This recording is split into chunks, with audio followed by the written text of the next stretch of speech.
So next I'd like to introduce Joël Valenzuela. He's the editor of Dash Force News. He's a veteran writer and journalist in the cryptocurrency space, having written for Cointelegraph and the Dash Times, as well as for his personal site, The Desert Links. He attended George Wythe University for undergraduate studies in statesmanship and postgraduate studies in global affairs at University of Buckingham. Please welcome Joël Valenzuela.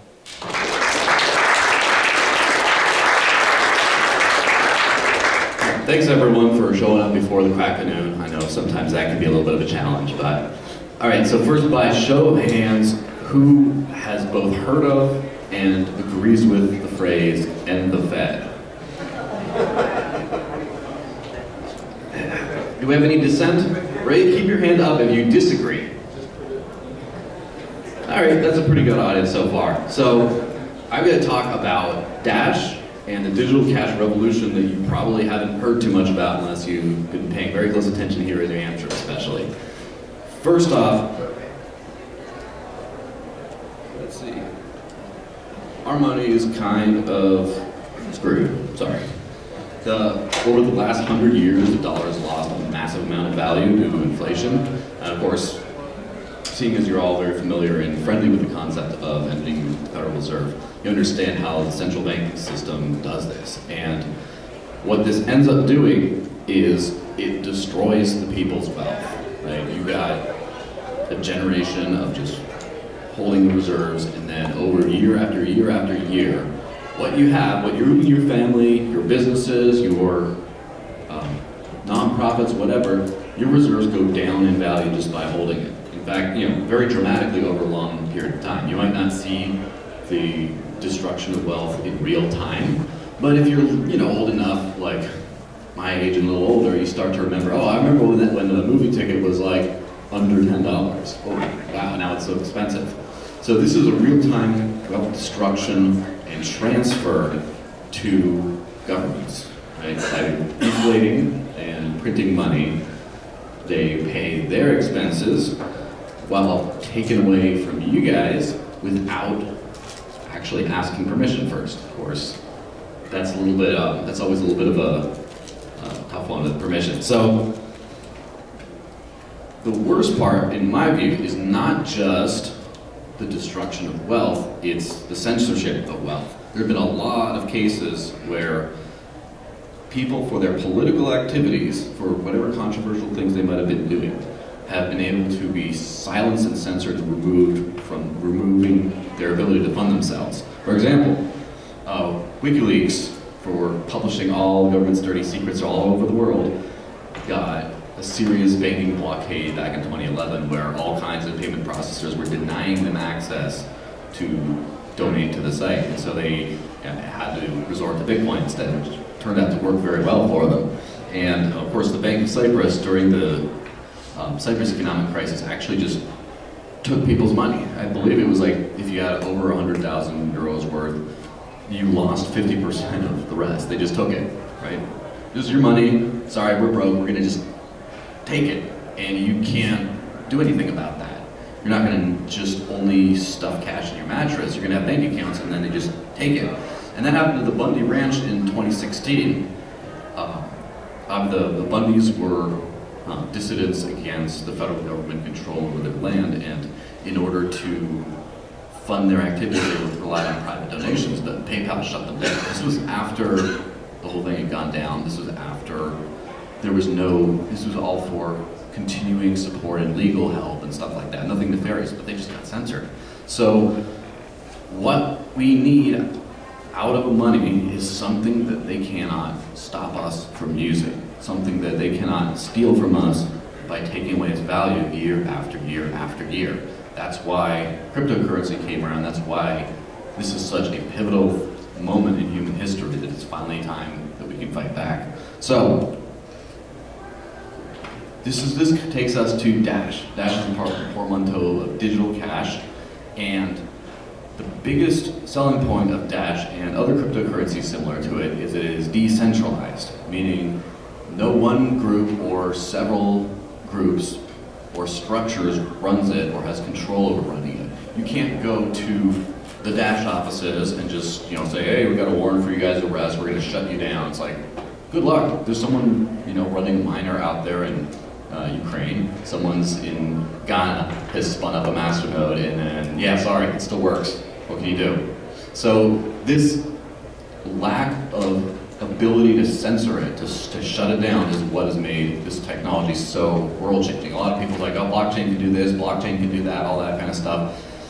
Decentralization is the real key that really makes this work. Now, the difference is Dash is, unlike a lot of other cryptocurrencies, specifically geared towards being useful as an everyday money. It doesn't matter how cool and decentralized it is if you only use it under duress. Like, this is something you're going to use not under duress. This is something you're going to use for your day-to-day life. Partially, the fees are under a cent right now, and unlike some other coins, which sort of, as the network gets clogged or as things, as the economics of it change, fees can go up and down and up and down. You can have some issues, but Dash's minimum-based fees keep getting intentionally lowered with new upgrades, so that it ensures that you're never going to get used to, or you'll put your business model around a coin that then you cannot calculate your costs. Now, the other thing is Dash has a thorough long-term scaling plan, which obviously a lot of people are coming up with plans right now because some major networks, Bitcoin, Ethereum, even Litecoin briefly, ran into some scaling problems with a massive amount of traffic. And of course, there's a lot of different ways of figuring out how to do that. Dash has a long-term scaling plan that includes increasing larger block sizes, as well as incentivized infrastructure to make this happen, and a whole bunch of extra research. There's actually a couple different blockchain laboratories that are specifically studying Dash as a way of scaling into mass market levels. And the instant confirmation part is one of the most important features of what Dash does. Dash has this thing called instant send, which effectively will have a transaction fully confirmed, instantly permanently settled. 1.3 seconds, it's done. You don't have to worry about it ever again. Now, a lot of cryptocurrencies, the way they're designed, you can send a transaction and it'll be sort of received but not permanently confirmed until a few minutes later or a few days later, depending on your luck with some. And Dash is the instant permanent settlement system, and this makes it completely different from, for example, debit or credit cards. You swipe and it goes through, but does it go through? It has to be confirmed a few days later. And of course, the original thing that Dash did back in the old days, Dash in 2014, Dash used to be called dark coin because its first offering was financial privacy, able to make transactions anonymous and untraceable. And 4 years later, it's still strong and being improved constantly. So this is what we need out of the money of today and tomorrow. We need cheap and fast transactions for merchants. And we need to make sure that's going to be that way forever. And we need to make sure we maintain financial privacy, because just because the network cannot get easily shut down doesn't mean that you can't, right? If someone sees what you're up to and someone disagrees with your economic activity, no matter how legitimate it might be, they can come after you, and that's a problem. The most interesting part, and this is something you could talk for hours on, is Dash's DAO, or Decentralized Autonomous Organization. It's hard to get hard estimates, but Dash is probably the first fully functioning DAO ever in existence. Decentralized means centralized, autonomous means it works without outside actors, and organization means it has some kind of an organizational structure. So because of the way Dash is set out with a 45-45-10 block reward split, as in all the new coins that are created, it's stuff like Bitcoin and Litecoin, they all go straight to miners. Dash has splits it out so that every single thing, developers, special nodes called master nodes, and miners, everything is incentivized. There's money for everything, so you don't have to worry about someone coming in and buying out a development team, or some company manufacturing something that you need that company in order to run the network, to make it completely decentralized. Now, the good thing about this, right, is first off, it's open participation, meaning anyone can theoretically participate. Anyone can get Dash. You can't stop someone from running a miner. You can't stop someone from getting that Dash together and forming a master node. You can't stop that master from then voting on budget proposals, including firing the core team if they need to, right? So because it's open participation, you don't have to worry about, oh, some people they got in there and they blocked everyone out from using it, right? So the cool thing about this, and this is my own crazy mental exercise is, in theory, you can find every single person who participates in Dash, who holds Dash, who runs the Dash infrastructure, and get rid of them. Lock them up, take them out, however you want to do it. No one's using Dash, and someone can theoretically find the code, start running a miner, and then rebuild the entire decentralized autonomous organization from scratch. And that's like a living organism almost past human lifespan. I mean, that's something that's really cool, and it's going to be really hard to keep something like that down as the concept of the decentralized autonomous organization starts to become more and more common. Now, Dash is doing really great things around the world. That's the thing is, everyone hears about Bitcoin. Everyone hears, because when Bitcoin came first, everyone hears, oh, Bitcoin's doing this, Bitcoin's doing that, and then there's a few other coins that are out there experimenting. And what a lot of people don't realize is that it's not a Bitcoin first or a Bitcoin, Ethereum, Ripple, whatever kind of structure you want to do world. The good thing about decentralization is also, in a free market environment, a lot of different projects can crop up and do a lot of different things. And Dash has been doing a really great job in the digital cash world. The first example here, Venezuela. Everyone knows Venezuela has had some economic problems recently, to put it lightly. A lot of currency issues, and the whole thing, there's always this rhetoric about, oh, how Bitcoin can help Venezuela, oh, Bitcoin Cash could really do this for it, and what if Litecoin this and that? It's actually happening. There's a group called Dash Caracas that is funded by that 10% that's set aside for the Treasury, right, that funds developers and other projects. They're funded by the Dash Treasury. They've been holding several conferences over the monthly conference since September, and right now they have converted 80 businesses, 80 merchants or more in Venezuela are taking Dash now. I believe that's more than New Hampshire right now. I mean, New Hampshire's a hot spot for cryptocurrency, but Venezuela is giving New Hampshire a run for its money right now, a run for its digital money. And these conferences have had over 2,200 people attend them, and so far no problems from the government yet. Who knows if that'll happen, but Dash is really catching on where it's needed most, and Venezuela is like the foremost use case for this. Now, of course, Africa is another place where you see Dash popping up all over the place. Up at the top is from Ghana. There's actually too many teams to keep up with right now in Ghana, going around working on Dash adoption, getting businesses using it. The one at the top is a program called Dash Direct, which is funded by voluntary donations to give the poorest of the poor in the rural regions of Ghana a basic income, and as well in Dash, set them up with Dash wallets, get them a basic income in Dash, and it has a storefront where they can buy all their essential needs and medical supplies, etc., all for Dash that they've been given. And so because Dash has been able to make a few people wealthy and they're able to give some of that to this program, now there's a lot of people who are not only being lifted out of poverty, but they're able to learn how to use a better money.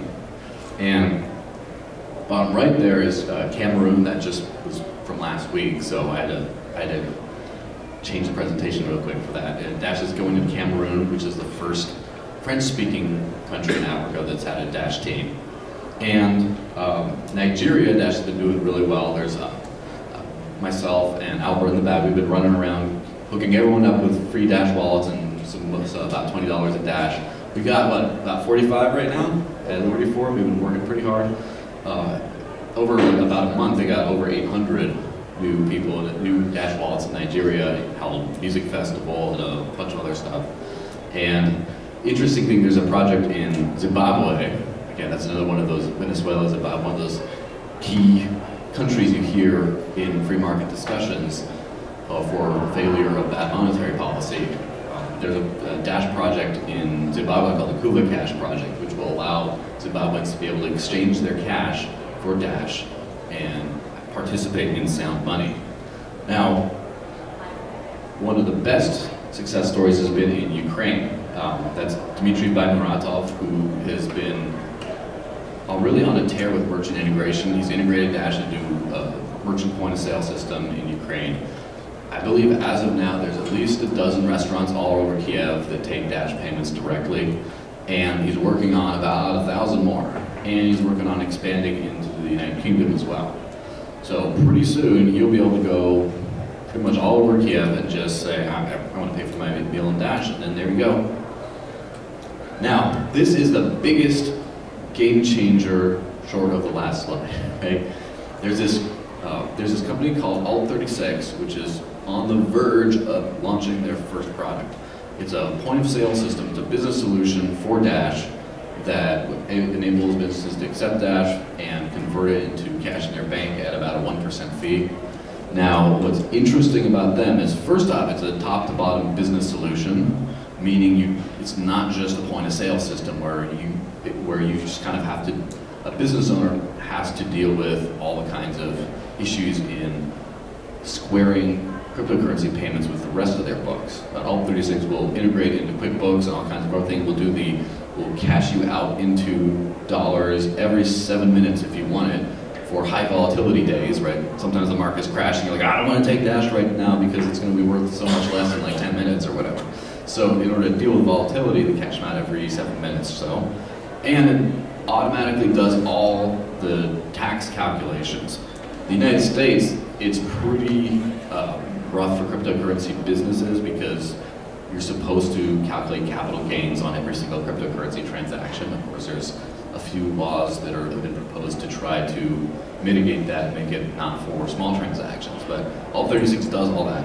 And the big part of Alt36 is they found a way to enable cryptocurrency payments to be transferred into fiat in the bank account of cannabis businesses. Right now, the cannabis industry, the legal cannabis industry, has severe banking problems. And so they have to spend, 15 to 25% of all their revenue on cash handling fees like armored trucks, armed guards, et cetera, et cetera. I heard about one dispensary that had over $150,000 in cash and was raided. There's usually fully automatic weapons for guards. It's kind of becoming a significant problem. And so Alt36 will allow people to accept Dash and take that 15 to 25% cost down to 1%. And who's not going to want to give a Dash discount buying your weed then?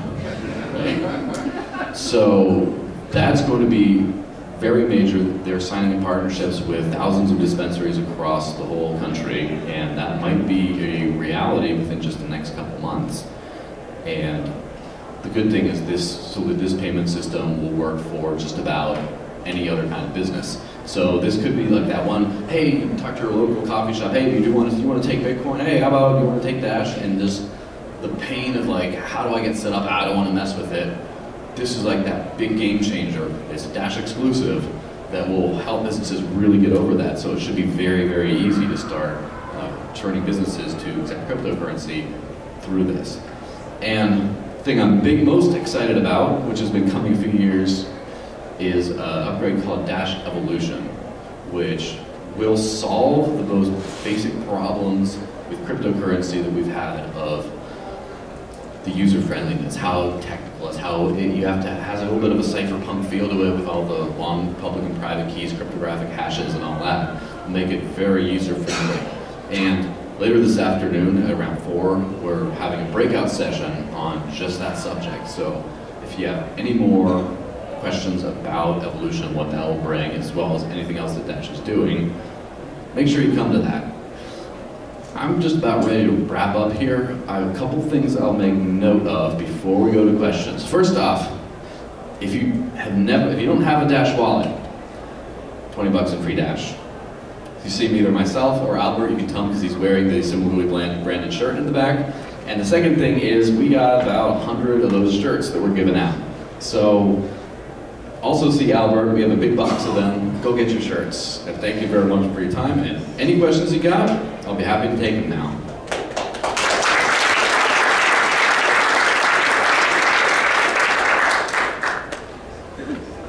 Oh. Hi, Greg. Hey, Joe. I'm always interested in all the various cryptocurrencies is kind of the first question I usually ask of them. Just inflation. Bitcoin's maximum of 21 million coins. What's it like for Dash, and are there any plans to raise that cap? For Bitcoin, it's never been talked about, thank God. Not even the new Litecoin SegWinners haven't talked about it, surprisingly. But anyway, what's the plan with Dash and inflation? So Dash's inflation doesn't have a specific hard cap, but it has a practical hard cap of the amount created every year after year decreases until you have an effective cap of about 18 to 19 million. Bitcoin's like 21 million. So there's going to be fewer Dash in existence than Bitcoin, but not by much. Yep, and basically stops. Or it's like you wait 100 years and you get one coin or something. I'm sorry? I'm not exactly sure, but it's going to be, there's about close to 8 million Dash right now, and it's going to be, you know, what, 50, over the next 50 to 100 years, it'll be most of it. Yeah, so most people's lifetimes, there will still be noticeable increases in the supply of Dash. Hey, Jeff, how's it going? What's going on, Joel? So you probably have an idea of what I'm going to ask about a little bit, but because we've discussed this at length just via text sometimes. And piggybacking a little bit on your question about inflation, I think inflation is obviously a huge thing with libertarians, and you know the whole notion that the biggest danger, of course, is with governments getting out of control and hyperinflation and printing ad nauseum. I think cryptocurrency has done some amazing things and has incredible power and what have you that it can offer all of us to the world. But one thing that I run up against, just as kind of a question with any cryptocurrency with these hard caps, is I think that it tends to incentivize rather hoarding to some degree because there is a fixed quantity. And even with the notion of divisibility infinitely, if you have let's say 1 ounce of gold, but it has a certain purchasing power and it's very finite, so you think, oh, the price might go up, I'm going to continue to hoard it.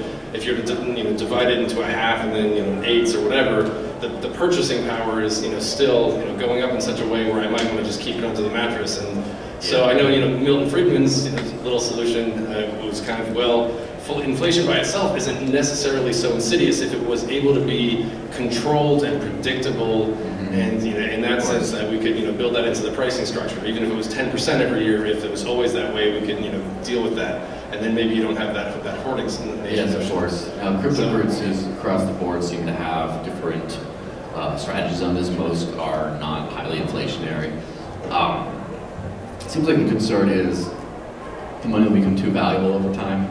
Now, this is kind of more of a concern of the world we live in today, where they're like, well, they're going to have all Dash, and they're going to have a bunch of Dash, and they're going to have a bunch of fiat, and they're only going to spend the fiat, they're never going to spend the Dash. And yeah, probably, but what happens if it's a Dash-only world? What about your groceries? Are you just going to hoard, or are you going to like not spend anything? What happens when, and this, I've seen this happen so many times, right? There have been some people who have run a masternode for years. Now, a Dash masternode, you need 1,000 Dash as collateral to prove you're invested in the network, and then you run a node and you get recurring payments from that. That's like 650 grand right now for a single node. And if some people bought one at like 7 in 2016, and now they're getting like 4,000 a month in recurring income from a single node.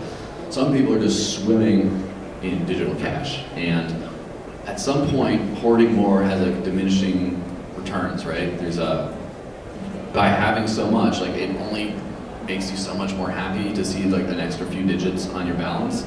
So people will, I have a feeling people will always feel free to use their digital currency for whatever they want. They will just be more incentivized to save, as we've seen over the years if the value goes up, than just spend all the time. So it's more investment and value creation and retention than just simply, how can I spend this right away? Which, by the way, if you're not just spending it all the time on every little thing, you also have, that's also fewer transactions on the network. Of course, that's a big scaling thing. It's like, what if the only way you can make money off of something like Bitcoin is by cashing out and selling it, and then you have to send it around? And if you just, or like for example, the only reason this makes sense to me, because it's not going up in value, it's going down in value, I have to produce value by transacting a bunch, by doing a bunch of transactions that make me better off. But if you don't have to do that, you don't transact as much, and then the network doesn't need to scale to quite as Leviathan levels.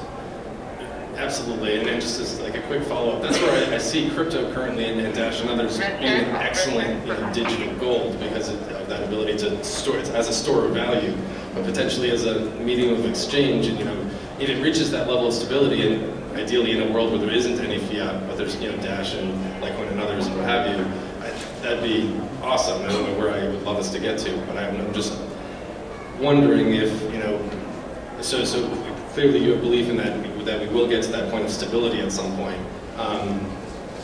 And really, I'm just wondering really how we get there again, because again, it's not just built into the code of a hard cap, a hard limit. There's also, attrition just over time. Wallets getting lost, people dying. And I know there's some coins, I looked at one called My Wish or whatever that are designed to try and deal with this. If somebody dies or if a wallet's inactive for a certain number of years, then they can be redistributed to somebody. Automated dead man switch almost. Sure. And so I see crypto, continually evolving and coming up with new solutions to that. And in that sense, there's almost a buyer's hesitation in terms of, well, there's going to be another crypto that's even better and does something even more intelligently that will be a better fiat, will replace fiat rather. So I guess what helps cryptocurrency adopt, despite there being disincentives to spend it, to get rid of it, right? If you have other less valuable things you could get rid of, is first off, the more you have in cryptocurrency, the more you can spend it on, the more that you can have. Say, for example, you think, oh, cryptocurrency is the future, I want as much of it as possible, I want to get as rich as I can. And then you say, all right, so I'm going to have 80% of everything I own in cryptocurrency. I'm going to take 20% so I can pay bills. What happens if you start to be able to pay rent in cryptocurrency? Now you can keep 90% in money that goes up, and then only 10% in other things. So what happens if you pay 100% of your bills cryptocurrency? Why wouldn't you be 100% involved in cryptocurrency? And the other thing is, if it's cheaper and more efficient to transact in it, that's what you're going to use, right? So, for example, what happens if you have an employee who lives halfway across the world and has a different local currency or whatever? Are you going to try to do some advanced bank transfer or something like that, or are you just going to send him, his year's salary of Dash for 1 penny? Like, what are you going to use? And at that point, that's one of the reasons why those first things about has to be able to be instant. It has to be really cheap and efficient. That's why that's so important for the adoption of that, because then you have things like, for example, Bitcoin. It ended up not having those properties, and then its value switched from being a currency to a store of value, and so people still valued it, right? The price has still gone up year after year, but people haven't been spending it as much. In fact, in my experience, they've been spending it a lot less than they have in previous years. So there's negative adoption in that way, exactly the kind of situation you've been talking about, and that's one of the reasons why, I think. Thank you. No problem. 2 minutes or 2 more questions? All right, anyone else? Hi, Greg. Hello again. So, that 45%, 10%, was that the right? Yes, that's the right. That I'm going to call for analogy's sake is the Dash Homeowners Association. Kind of. I mean, it's kind of the, I guess, main innovation for Dash, I would say, personally, from what I've seen, that compared to other coins. Now you can spend, so there's a little bit of this, group, the DAO, that you're paying into. I noticed, obviously, it's spent somewhat on marketing. On the development side, can you educate us on how's that spreading out, that money right now? Will people vote on how this homeowners association works and where the money goes? And is it going mostly marketing, mostly technical development, 50-50? How's that? Yeah, so basically, you're asking how the budget's going to end up being spread, or how it's spread now, or was that development specific? Both, actually. What's current and what do you project personally? I mean, it's all just your estimation in the future, but what is it now and what do you want? So I gotta remind you a couple things. First, free market, right? Dash has a very minimalistic governance structure. All it does is, there's this much money, 10% of the net 10% masternodes vote for it, and it goes out. And then you can then attach text to the proposal. And that's it. Or sometimes you have like a several month proposal, but that's it. There's no built-in guarantees of delivering. There's no other kind of fancy stuff. There's no, you have to classify this as a marketing. It's very deregulated system, as it were. So it adopts to whatever its users want it to. So in the beginning, I think it was like 90% of the treasury budget at least was going to fund the core team, the development. And that was because Dash was valued at like $7 or under, or there was a time when it was valued below $1. And so that amount of money available every month was just kind of to half sort of almost pay for a little bit of the development cost, and there was a lot of volunteer work. And over time, that ended up going down to about like 80%, and then in 2017, the price went up astronomically. I mean, at the beginning of the year, it was $10 per dash, and at the end of the year, it was $1,600 per dash. And so with that massive increase in valuation, there's still the same amount of dash coming out. It's still the same amount available to be spent, but you can do so much more with it. And then development, for one thing, asks for fewer, like 10%, if that. And then they have so many reserves that they barely ask for money at all. Right now, the Dash Treasury is like $3.5 million per month. So that's a lot of money. They can do a lot of kinds of things. And there has been a little bit of a promotional event lately because first off, it's really hard to beat name brand recognition for something like Bitcoin. That Ethereum's a Bitcoin, right? Litecoin's a Bitcoin, everything's a Bitcoin. Like it all came from Bitcoin, so that has the massive marketing and brand recognition head start. And so obviously to counteract some of that, but also it's developers are doing such a good job and they're so well funded right now that it's kind of left a gap in the proposal that most of the users who want to put a proposal forward or whatever, they can interact with other human beings, but not everyone's a coder, and even everyone who is a coder does not know exactly what should be coded. But for example, there was something, I think it was a couple months ago, there was a proposal passed for something called My Dash Wallet, which is like a My Ether wallet clone with some extra things. There's been a few different developmental kind of things, and as also business adoption is a big thing that a lot of people wouldn't necessarily differentiate from marketing, but that's a massive mistake. I mean, obviously, building a business infrastructure is completely separate from that, and I think in January, Dash had a new integration or partnership, had like 20 during the entire month. So that's like 5 a week. So this kind of stuff happens really fast. And so basically to answer the question about, I think over time, the Masternode network will start demanding more like, well, this much, this percent, this percent, this percent in different categories, and then there'll be a demand for contractors to come in and fill those demands. It'll probably be a little bit more structured. Right now it's still being kind of felt out. There's a lot of randomness and chaos, which is perfect for the free market system. That's how you find out what works best. All right, well, thanks very much. I'm going to be on the crypto panel.